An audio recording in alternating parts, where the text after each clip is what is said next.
नमस्कार दोस्तों, उम्मीद है आप सभी को मेरी कहानियाँ अच्छी लग रही हैं और आप उन सब का फ़ायदा उठा रहे हैं। आज की कहानी है एक ऐसे शिव भक्ति जिसने अपने सच्ची भक्ति से भोलेनाथ को प्राप्त कर लिया।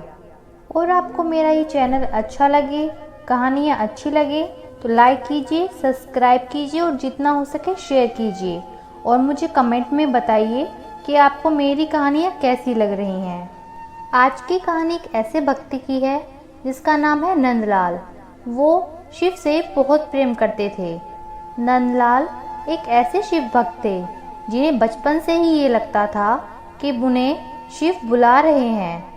उनके माता पिता बचपन से ही शिव से जुड़ी सारी कहानियाँ उन्हें बताते थे, सुनाते थे। इसलिए उन्हें लगता था कि भगवान शिव उन्हें बुला रहे हैं। भक्ति के रूप में नंदलाल शिव जी के बहुत ज़्यादा करीब आ गए, केवल भक्ति के रूप में। परंतु उन्होंने कभी शिवलिंग को छुआ तक नहीं था, क्योंकि वो एक बंधुआ मजदूर थे, जिसके कारण वो समाज में एक अछूत का सा जीवन व्यतीत कर रहे थे। नंदलाल को बचपन से ही शिव के प्रति एक कौतूहल, एक प्रेम या एक भक्ति की डोर बांधी हुई थी। एक अछूत होने के कारण उन्हें शिव मंदिर के पास तक जाने की अनुमति नहीं थी। नंदलाल के मन में शिव का विचार उसके अंदर एक नई उमंग, एक नई ऊर्जा भर देता था। नंदलाल जहाँ रहते थे वहाँ से 25 किलोमीटर एक शिव मंदिर था और नंदलाल को लगता था कि भगवान शिव उन्हें बुला रहे हैं, उन्हें आवाज़ दे रहे हैं। वो हमेशा उस मंदिर में जाना चाहते थे, भोलेनाथ को जल अर्पण करना चाहते थे। परंतु एक बंधुआ मजदूर का जीवन उसका स्वयं का नहीं होता।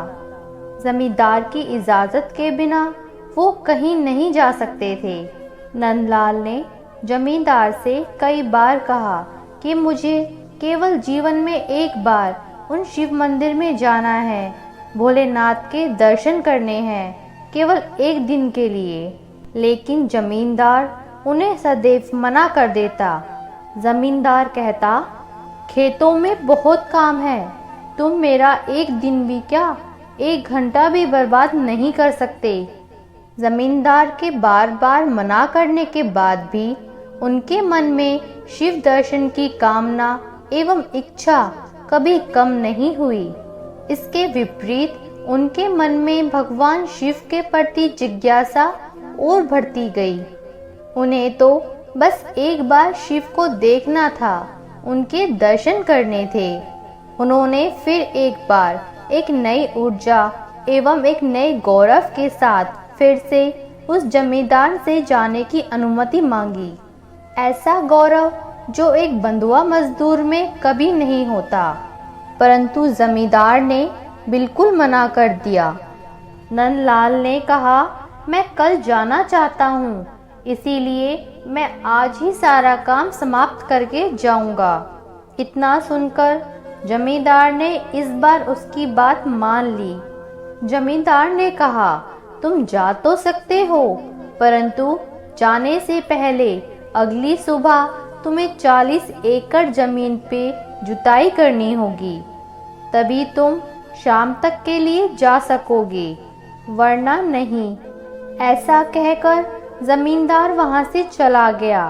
परंतु नंदलाल जानते थे कि 40 एकड़ जमीन एक रात में जोतना किसी के लिए भी संभव नहीं है। इसलिए उन्होंने ये मूर्खतापूर्ण प्रयास ही नहीं किया और रात को सोने चले गए। मगर उस रात शिव का विचार उन्हें पूरे रात सोने नहीं दिया। उनके विचारों ने रोम रोम में उनके एक नई ऊर्जा भर दी। उन्होंने सोचा, कल चाहे जो भी हो, कल मुझे शिव मंदिर में जाना ही है। ऐसा सोचकर वो सो जाते हैं। जब सुबह नंदलाल सोकर उठते हैं तो देखते हैं कि सारे गांव में हंगामा मचा हुआ है और गांव वालों का इतना शोर सुनकर नंदलाल अपनी झोपड़ी से बाहर आते हैं कि सारी की सारी 40 एकड़ जमीन जुती हुई है। जमींदार यह सब देखकर आश्चर्यचकित हो गया और वो नंदलाल के पैरों में आ गिरा। उस गरीब मजदूर के साथ जो कुछ भी हो रहा था वो सब कुछ हैरान कर देने वाला था। दोस्तों, सभी नियम टूट चुके थे। एक मजदूर के पैरों में एक जमींदार पड़ा था। सभी ये देखकर हैरान थे कि 40 एकड़ जमीन एक रात में किसने जोती। उन सब ने इससे पहले ऐसा चमत्कार कभी नहीं देखा था। यहाँ तक कि सभी गांव वाले भी उनके चरणों में थे। सभी गांव वालों ने उस मजदूर को कुछ न कुछ भेंट स्वरूप दिया। किसी ने भोजन तो किसी ने सिक्के। यह मंदिर जा रहा है। ईश्वर ने स्वयं इसे चुना है। स्वयं ईश्वर ने इसके लिए आकर 40 एकड़ जमीन को जोता है।